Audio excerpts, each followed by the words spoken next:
میں رسول اللہ صلی اللہ علیہ وسلم نے ارشاد فرمایا کہ رمضان کو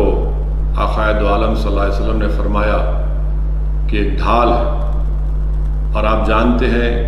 کہ ڈھال کا کام کیا ہوتا ہے۔ ڈھال کا کام یہ ہوتا ہے کہ وہ دشمن کے وار سے اس کو بچاتا ہے، اور آپ جانتے ہیں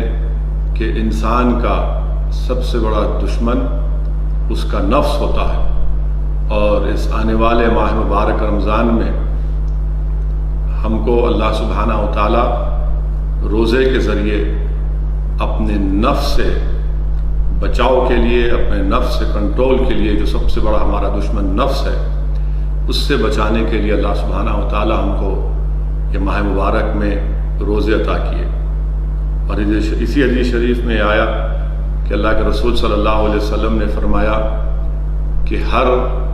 نیک عمل کی جزا جنت ہے، مگر روزہ دار کی جزا آقا دو عالم صلی اللہ علیہ وسلم نے فرمایا کہ خود اللہ سبحانہ و تعالی ہے۔ آپ اندازہ لگائیے کہ ہم اگر نیک عمل کرتے ہیں اور اللہ سبحانہ و تعالیٰ اس کو قبول کرتا ہے تو اللہ سبحانہ و تعالیٰ اپنے حکم پر ان تمام نیک بندوں کو جنت عطا کرتا ہے، مگر روزہ ایک ایسی جزا ہے کہ اللہ سبحانہ و تعالیٰ خود اس کی جزا عطا کرتا ہے۔ تو علماء اکرام نے فرمایا کہ جس کو اللہ سبحانہ و تعالیٰ مل جاتا ہے اس سے بڑا چیز اس کو کیا مل سکتی ہے کسی انسان کو۔ میرے عزیز دوستو، عزت دار ماں اور بہنوں، ماہ مبارک رمضان میں اب ہم جو روزے رہتے ہیں، اسلامی تاریخ میں روزے پہلے اس طرح کے نہیں تھے۔ 2 ہجری میں روزوں کی فرضیت کا حکم آیا، اور اس وقت روزے اس طرح رکھے جاتے تھے کہ اگر آپ دن بھر روزہ رکھتے اور شام میں جب آپ روزہ کھولتے، اور روزہ کھولنے کے بعد اگر آپ کو نیند لگ جاتی اور نیند سے جب آپ بیدار ہوتے تو اس وقت سے روزہ شروع ہو جاتا۔ اگر آپ اسلامی تاریخ کا مطالعہ کریں گے، اگر آپ نے علماء اکرام کے بصیرت افروز کتابات کو علماؤں کے پیروں کے پاس بیٹھ کر سنا ہوگا تو یقیناً آپ نے اس واقعے کو سنا ہوگا جو صحابی رسول حضرت سلامہ بن قیس رضی اللہ تعالیٰ عنہ کا۔ یہ ایک مزدور پیشہ صحابی تھے جو محنت اور مزدوری کرتے تھے، اور محنت اور مزدوری کرنے کے بعد جب آپ اپنے گھر کو واپس آئے، آپ نے روزہ کھولا، اور تھکن کی وجہ سے، محنت مزدوری اور مشقت کی وجہ سے آپ کو نیند آئی، آپ سو گئے، اور اس وقت آپ کی گھر میں آپ کی بیوی محترمہ نے اپنا کھانا پکایا، اور جب کھانا پکا اور آپ کو بیدار کیا اور آپ سے کہا کہ کھانا تیار ہے، یہ صحابی رسول صلی اللہ علیہ وسلم سلامہ بن قیس نے کہا کہ میں کھانا نہیں کھا سکتا ہوں، اس لیے کہ شریعت مجھ پر لاگو ہو چکی ہے، روزہ شروع ہو چکا ہے۔ دوسرے دن یہ صحابی رسول صلی اللہ علیہ وسلم بازار میں گئے، محنت اور مزدوری کی، مشقت کی، دوپہر میں بھوک کی شدت کی وجہ سے آپ نڈھال ہوئے اور بے ہوش ہو گئے۔ اللہ کے رسول صلی اللہ علیہ وسلم کو جب اس کی خبر پہنچی تو رحمت للعالمین صلی اللہ علیہ وسلم کی آنکھوں میں آنسو آ گئے۔ رحمت للعالمین صلی اللہ علیہ وسلم کی آنکھوں میں آنسو آنا تھا، اللہ سبحانہ و تعالیٰ نے سورہ بقرہ کی اس آیات کو نازل کیا، اور اللہ سبحانہ و تعالیٰ نے یہ حکم فرمایا کہ سحری تک ہم کھا سکتے ہیں، کھانا کھا سکتے ہیں۔ پھر یہی سلامہ بن قیس رضی اللہ تعالیٰ عنہ کا صدقہ ہے، احسان ہے کہ آپ پر ہم کو سحری تک کھانے کا موقع اللہ نے عنایت فرمایا۔ واقعات میں آیا، حدیث شریف میں آیا کہ ایک صحابی رسول صلی اللہ علیہ وسلم آقا دو عالم صلی اللہ علیہ وسلم کے پاس حاضر ہوئے، کیونکہ اس وقت جو روزہ رہتے تھے ان کو اپنی بیویوں کے قریب رات میں جانے کا حکم نہیں تھا۔ ایک صاحب رسول صلی اللہ علیہ وسلم نے آ کر عرض کیا، رسول اللہ صلی اللہ علیہ وسلم مجھ سے عمل زوجیت ہوا رات میں۔ فاروق اعظم بھی کھڑے ہوئے اور عرض کیا، رسول اللہ صلی اللہ علیہ وسلم، کہا کہ مجھ سے بھی ہوا ہے۔ اللہ کے رسول صلی اللہ علیہ وسلم پر اللہ سبحانہ و تعالیٰ نے سورہ بقرہ میں اس بات کی اجازت دی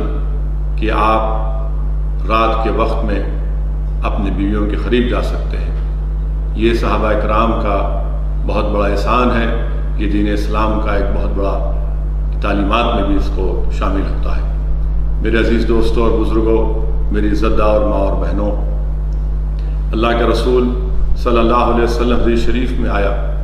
کہ ہماری امت کی ماں حضرت عائشہ صدیقہ رضی اللہ تعالیٰ عنہ فرماتی ہیں کہ اللہ کے رسول صلی اللہ علیہ وسلم ماہ رمضان میں رات بھر عبادت کرتے، روتے اور بہت زیادہ سخاوت کرتے۔ یہ ماہ مبارک جو آپ اور ہم کو انشاءاللہ تعالیٰ ملنے والا ہے، جس کا ایک ایک لمحہ ہمارے لیے قیمتی ہے، اس ماہ مبارک میں ہم تمام کو کوشش کرنی چاہیے کہ ہم شب بیداری کریں، گریہ وزاری کریں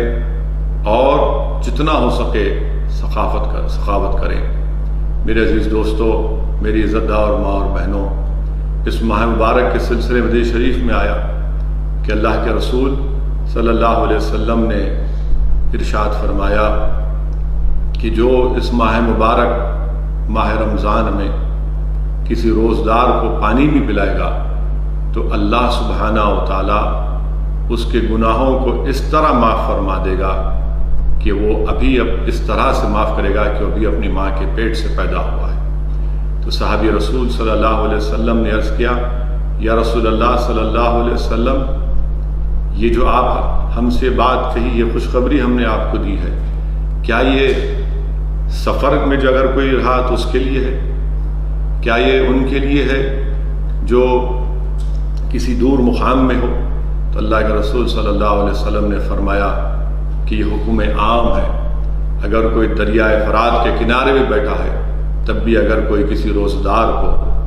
صرف پانی سے اس کو روزہ کھلاتا ہے تو اللہ سبحانہ و تعالیٰ اس پانی پلانے والے کے گناہوں کو اس طرح معاف فرماتا ہے جیسا کہ وہ بھی اپنی ماں کے پیٹ سے پیدا ہوا ہے۔ میرے عزیز دوستوں اور بزرگوں، میری عزت دار اور ماں اور بہنوں، حدیث شریف میں یہ بھی آیا ہے کہ جب ماہ مبارک شروع ہوتا ہے تو اللہ سبحانہ و تعالیٰ شیطان خبیث کو زنجیروں سے جکڑ دیا جاتا ہے، جہنم کے دروازوں کو بند کر دیا جاتا ہے اور جنت کے دروازوں کو کھول دیا جاتا ہے۔ حدیث شریف میں رحمت اللہ علیہ صلی اللہ علیہ وسلم نے ارشاد فرمایا کہ جب ماہ مبارک رمضان شروع ہوتا ہے تو رات میں، رمضان کی شب میں، آسمان میں ایک آواز ندا دینے والا ندا دیتا ہے، پکارتا ہے کہ اے اللہ سے سوال کرنے والے، سوال کرو تمہارا سوال پورا ہوگا۔ پکارنے والا ندا لگاتا ہے، اے شریرو شرارت سے باز آ جاؤ، اللہ سے مغفرت کرو، اللہ تمہاری توبہ قبول کرے گا۔ آواز ندا لگانے والا آواز لگاتا ہے صبح ہونے تک کہ اللہ سے بھیک مانگنے والوں، اللہ سے بھیک مانگو، اللہ تمہاری اس آواز کو، تمہاری تکلیف کو دور فرما دے گا۔ تو میرے عزیز دوستوں اور بزرگوں، یہ بہت ہی ماہ مبارک، اس کا ایک ایک لمحہ ہمارے لیے، آپ کے لیے بڑا قیمتی ہے۔ حدیث شریف میں آیا کہ اللہ کے رسول صلی اللہ علیہ وسلم نے ارشاد فرمایا کہ جب ماہ مبارک ماہ رمضان کا آغاز ہوتا ہے اور جب آپ اور ہم انشاءاللہ مل کر ہمارا روزہ جب افطاری کرتے ہیں، اس وقت اللہ سبحانہ و تعالیٰ 10 لاکھ ایسے گناہ گاروں کو معاف فرماتا ہے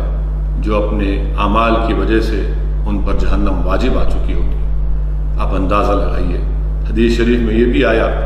کہ جب اس ماہ مبارک ماہ رمضان کا شب جمعہ ہوتا ہے، شب جمعہ سے لے کر جمعہ کے ختم ہونے تک ہر گھڑی اللہ سبحانہ و تعالیٰ 10 لاکھ گناہ گاروں کے گناہوں کو معاف فرماتا ہے جن پر ان کے گناہوں کی وجہ سے ان پر جہنم واجب ہو چکی ہوتی ہے۔ اور جب یہ ماہ مبارک ختم ہوتا ہے تو پہلی رمضان سے لے کر اس ختم ہونے کی گھڑی تک جتنوں کو اللہ نے معاف کیا، اتنوں کو ایک رات میں اللہ سبحانہ و تعالیٰ اپنے فضل اور کرم سے ان کو معاف کر دیتا ہے۔ میرے عزیز دوستوں اور بزرگوں، حدیث شریف میں یہ بھی آیا کہ اللہ کا رسول